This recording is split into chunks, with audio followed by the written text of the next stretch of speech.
भगवान श्री राम के पास ब्रह्मा जी सहित देवताओं का आगमन। तदनंतर धर्मात्मा श्री राम हाहाकार करने वाले वानर और राक्षसों की बातें सुनकर मन ही मन बहुत दुखी हुए और आंखों में आंसू भरकर 2 घड़ी तक कुछ सोचते रहे।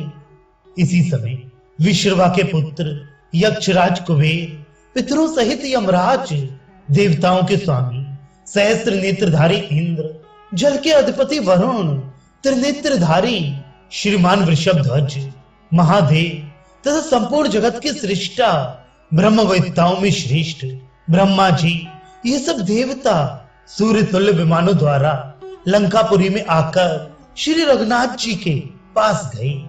भगवान श्री राम उनके सामने हाथ जोड़े खड़े थे। वे श्रेष्ठ देवता आभूषणों से अलंकृत अपनी विशाल भुजाओं को उठाकर उनसे बोले, श्री राम, आप संपूर्ण विश्व के उत्पादक, ज्ञानियों में श्रेष्ठ और सर्वव्यापक हैं। फिर इस समय आग में गिरी हुई सीता की उपेक्षा कैसे कर रहे हैं? आप समस्त देवताओं में श्रेष्ठ विष्णु ही हैं। इस बात को कैसे नहीं समझ रहे हैं?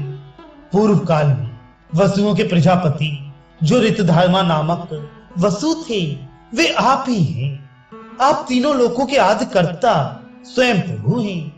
रुद्रों में 8वें रुद्र और साध्यों में 5वें साध्य भी आप ही हैं। 2 अश्विनी कुमार आपके कान हैं और सूर्य तथा चंद्रमा नेत्र हैं। शत्रुओं को संताप देने वाले देव सृष्टि के आदि, अंत और मध्य में भी आप ही दिखाई देते हैं। फिर एक साधारण मनुष्य की भांति आप सीता की उपेक्षा क्यों कर रहे हैं?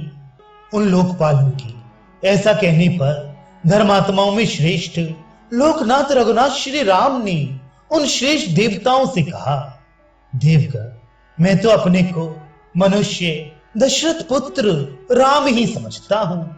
भगवान, मैं जो हूं और जहां से आया हूं वह सब आप ही मुझे बताइए। श्री रघुनाथ जी के ऐसा कहने पर ब्रह्मवेत्ताओं में श्रेष्ठ ब्रह्मा जी ने उनसे इस प्रकार कहा, सत्य पराक्रमी श्री रघुवीर, आप मेरी सच्ची बात सुनिए। आप चक्र धारण करने वाले सर्व समर्थ श्रीमान भगवान नारायण देव हैं। एक दान वाले पृथ्वीधारी वराह हैं तथा देवताओं के भूत एवं भावी शत्रुओं को जीतने वाले हैं। रघुनंदन, आप अविनाशी पर ब्रह्म हैं। सृष्टि के आदि, मध्य और अंत में सत्य रूप से विद्यमान हैं। आप ही लोकों के परम धर्म हैं। आप ही विश्वक्सेन तथा 4 भुजाधारी श्री हरि हैं। आप ही शांग धनवा ऋषिकेश अंतर्यामी पुरुष और पुरुषोत्तम हैं। आप किसी से पराजित नहीं होते। आप नंदक नामक खड्ग धारण करने वाले विष्णु एवं महाबली कृष्ण हैं। आप ही देव सेनापति तथा गांवों के मुखिया अथवा नेता हैं। आप ही बुद्धि, सत्य, क्षमा, इंद्रिय निग्रह तथा सृष्टि एवं प्रलय के कारण ही। आप ही वामन और मधुसूदन ही। इंद्र को भी उत्पन्न करने वाले महेंद्र और युद्ध का अंत करने वाले शांत स्वरूप पद्मनाभ भी आप ही हैं। दिव्य महर्षिगण आपको शरण दाता तथा शरणागत वत्सल बताते हैं। आप ही सहस्त्रों शाखा रूप सिंह तथा सैकड़ों विधि वाक्य रूप मस्तकों से युक्त वेद रूप महावृषभ हैं। आप ही तीनों लोकों के आदि कर्ता और स्वयं प्रभु परम स्वतंत्र हैं। आप सिद्ध और साध्यों के आश्रय तथा पूर्वज हैं। यज्ञ, वषटकार और ओमकार भी आप ही हैं। आप श्रेष्ठ से भी श्रेष्ठ परमात्मा हैं। आपके आविर्भाव और तिरोभाव को कोई नहीं जानता। आप कौन हैं इसका भी किसी को पता नहीं है। समस्त प्राणियों में, गौओं में तथा ब्राह्मणों में भी आप ही दिखाई देते हैं। समस्त दिशाओं में, आकाश में, पर्वतों में और नदियों में भी आपकी ही सत्ता है।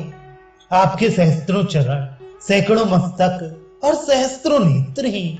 आप ही संपूर्ण प्राणियों को, पृथ्वी को और समस्त पर्वतों को धारण करते हैं। पृथ्वी का अंत हो जाने पर आप ही जल के ऊपर महान सर्प शेषनाग के रूप में दिखाई देती हैं। श्री राम आप ही तीनों लोकों को तथा देवता, गंधर्व और दानवों को धारण करने वाले विराट पुरुष नारायण हैं। सबके हृदय में रमण करने वाले परमात्मन मैं ब्रह्मा आपका हृदय हूं और देवी सरस्वती आपकी जिह्वा है। प्रभु, मुझ ब्रह्मा ने जिनकी सृष्टि की है वे सब देवता आपके विराट शरीर में रोम हैं। आपके नेत्रों का बंद होना रात्रि और खुलना ही दिन है। वेद आपके संस्कार हैं। आपके बिना इस जगत का अस्तित्व नहीं है। संपूर्ण विश्व आपका शरीर है। पृथ्वी आपकी स्थिरता है। अग्नि आपका कोप है और चंद्रमा प्रसन्नता है। वक्षस्थल में श्री वत्स का चिन्ह धारण करने वाले भगवान विष्णु आप ही हैं। पूर्व काल में वामन अवतार के समय आपने ही अपने 3 पगों से तीनों लोकों को नाप लिया था। आपने अत्यंत दारुण दैत्य राज बलि को बांधकर इंद्र को तीनों लोकों का राजा बनाया था। सीता साक्षात लक्ष्मी है और आप भगवान विष्णु हैं।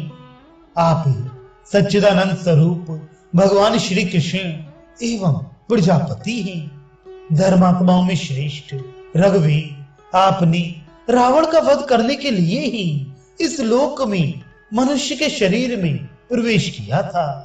हम लोगों का कार्य आपने संपन्न कर दिया। श्री राम आपके द्वारा रावण मारा गया।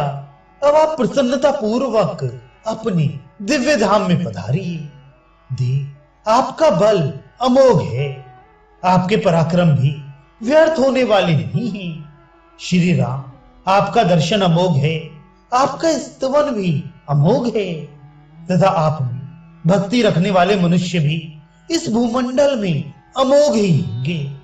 आप पुराण पुरुषोत्तम हैं। दिव्य रूपधारी परमात्मा हैं। जो लोग आप में भक्ति रखेंगे वे इस लोक और परलोक में अपने सभी मनोरथ प्राप्त कर लेंगे। ये परम ऋषि ब्रह्मा का कहा हुआ दिव्य स्तोत्र तथा पुरातन इतिहास है। जो लोग इसका कीर्तन करेंगे उनका कभी पराभव नहीं होगा।